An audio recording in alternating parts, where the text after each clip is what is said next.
Baldur's Gate 3 is an amazing game, and Honor Mode takes it to a whole new level.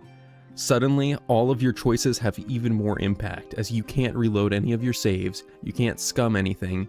Whatever you say goes. You have to live with your decisions.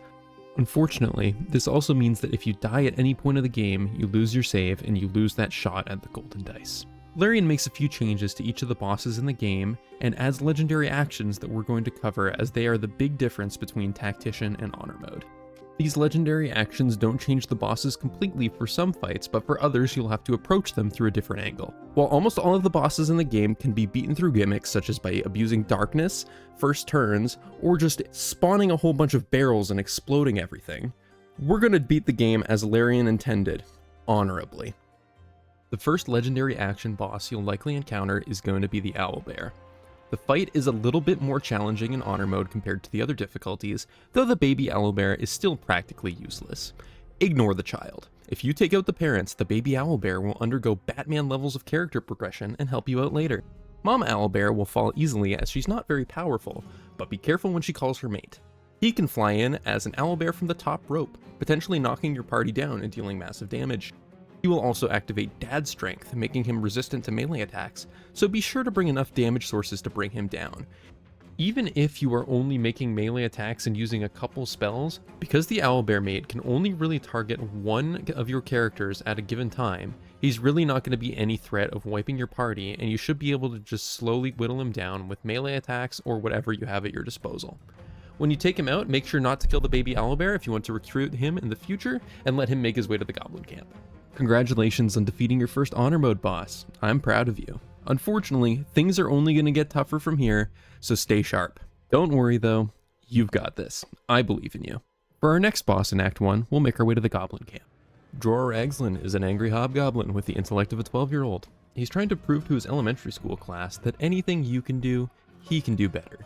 If you target your allies with spells, he'll give all of his classmates an extra action on each turn.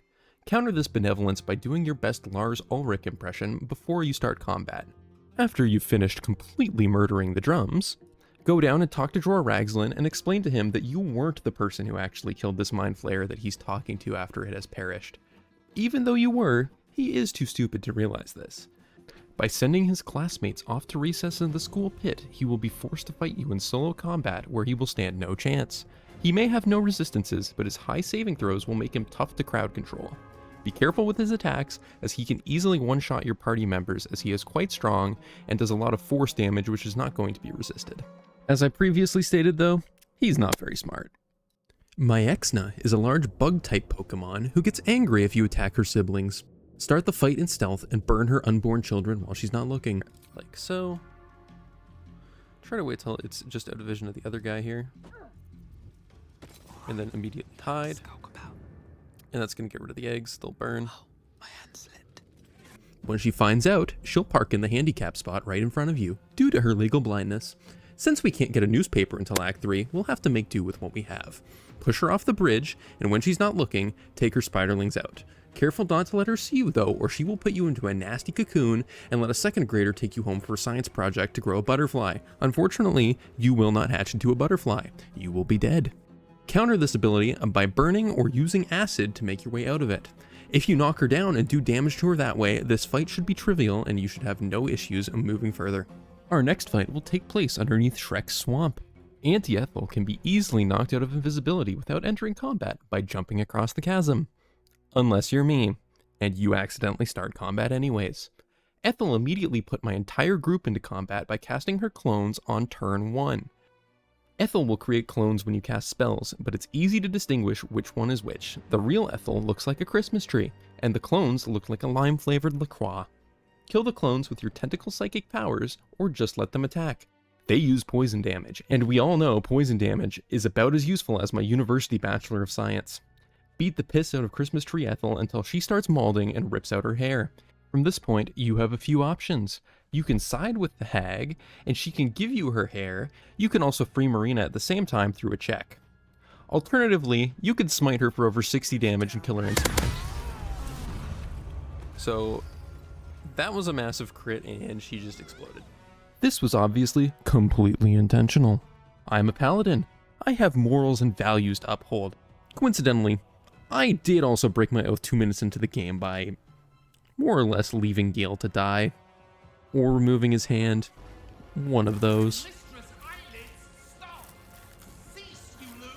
Despite his name, the Bulette is not related to any other types of bullets and hates being called Bill. Looking like a creature straight out of a moldy Dorito bag in Asmongold's lair, the Bulette is encrusted in filth and requires appropriate levels of rodent extermination to deal with.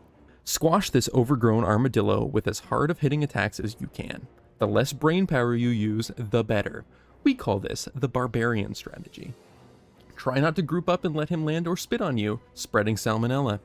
In Honor mode, the Bulette can use the ability Shredding Scales to be able to do 3d6 slashing damage to whoever attacked it and is nearby at the time of being hit. The creature's 100 extra bonus points of health with its diamond scales make it incredibly tanky and tough to fight. For these reasons, you want to take the Bulette on by the Susser tree where it's unable to burrow away. If you fight it at any other point of the Underdark, it will burrow away when it gets low and come re-engage you at an inopportune time. In this particular run, I made sure to keep the Great Weapon Master all in passive up so that I added an extra 10 damage to my melee hits. I also kept the Sharpshooter all in bonus up so that I am able to land my ranged attacks less frequently but deal more damage. Once his shell is broken, focus him down with whatever damage you like, and he'll drop some completely useless items to feed Gale, if he's still in your party for some reason. I don't know why he wouldn't be. But this should finish him off. All jokes aside, due to the surprise round and the number of eye stock actions the Spectator is able to make during a turn, this fight is no easy task. It needs to be planned for correctly. Make sure if you have a character with the alert ability, you have them engage combat while the rest of your party is out of the way and hiding. This should successfully avoid the surprise round, but you still need to be careful of moving into melee range of the Spectator, as his reactions are extremely dangerous. Luckily for us, he spends many of his actions freeing useless male drow, which we can break out of confusion by slapping as Drow Society has intended. If the Spectator manages to get to 5 stacks of Paranoid Dreams, it will do an AoE Ocular Nightmare attack on all nearby enemies, inflicting Wound, Paralyze, Confuse, or Frighten. As all of these suck, it is really best to not let it reach 5 stacks, but the reality is he's going to target the Drow with these attacks. He won't make it all the way to 5 stacks, and you should have no problem taking him out if you avoid the surprise round. What were they doing here? Unfortunately, even in a fantasy RPG, we can't escape the AI takeover. Thankfully, we can dispose of Bernard appropriately. As a Steel-type Pokemon, Bernard comes with many resistances and is hard to hit. Bernard is highly resistant to fire, lightning, physical, and psychic damage. However, with only a measly 91 hit points at this point of the game, we can send this computerized training dummy back to the basement in only 1 or 2 turns of combat. You're going to primarily want to target Bernard and not focus so much on the additional enemies around the room. They attack with ranged attacks but are incredibly likely to miss, and they don't do all that much damage if they do end up connecting with you. If you're very unlucky, they can down you, but again, you would have to fail many dexterity saving throws for this to be the case. It's best to focus on Bernard and take him down before he can do too much lightning damage to the party. Make sure not to throw or shove him off the tower, as he will turn into Avogadro and fly back up to fry you. Be sure to spread out your party to avoid the leaping static action to the best of your ability, and throw an EMP grenade at him that you got from the mystery box to send him back to the Green Run power plant. Although Nere can be dealt with by simply clicking on your camping button and ending the day, that's a little bit boring. Make sure you've dealt with all the Dwergar in the area before freeing Nere, unless you're looking for an additional challenge. They will come to his aid and make the fight extremely difficult, as you will be near a lava pit and you will be fighting about 10 enemies at one time. On his own, however, Nere is a male drow and therefore a lesser creature to be easily disposed of. Although he will cast a form of mirror image on Honor mode, it goes away at the end of his turn and only makes him immune to physical damage. We can overcome this by hitting him with literally any other form of damage, throwing him in the lava pit, or hitting him with physical damage anyways, as sometimes this ability just simply fails to activate. Congratulations to making it to one of the last bosses of Act 1. Inquisitor Wario is an especially tough fight if you let him take a few turns, as his action of summoning weapons quickly spirals out of control.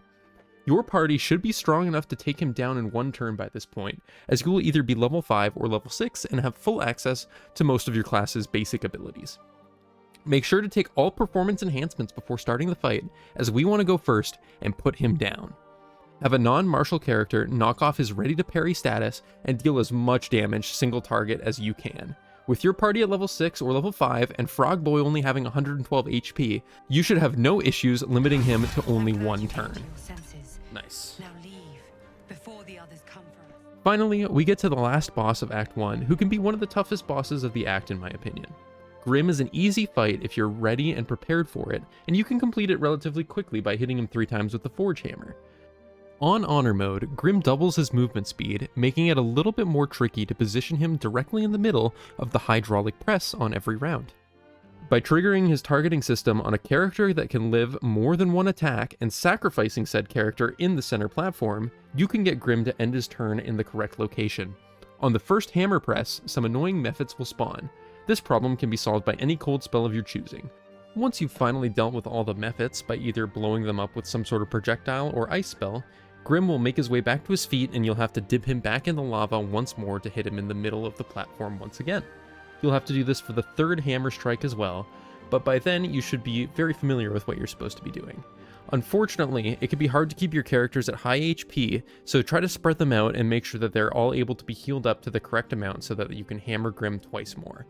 A little tip is that you're able to actually shoot the lever with an arrow or use a mage hand to get it to activate, so you don't actually need to have a character standing on that platform at all times to pull the lever. This could be helpful to position your characters in a more advantageous position. When Grym finally goes down, make sure to pick up the item that you forged, and don't forget the helmet that's attached to Grym's body as well. Congratulations on making it this far and passing Act 1, and defeating all of the bosses with the legendary actions available to fight. Enjoy making your way into Act 2 and discovering those bosses in the next video to come. How's it going? Sonara here. If you want to come check out more of my content, feel free to follow my Twitch, twitch.tv/sonaracs. You can find me streaming more Baldur's Gate 3, solo honor runs, regular honor runs, challenge honor runs, that kind of thing. And I will be posting more videos to my channel here covering the rest of the bosses in Act 2, and then the ones in Act 3 as well. So yeah, if you get a chance, I'd love to see you drop by the stream, or if you drop a subscribe, I'd like to see you in my next videos as well. Have a great day.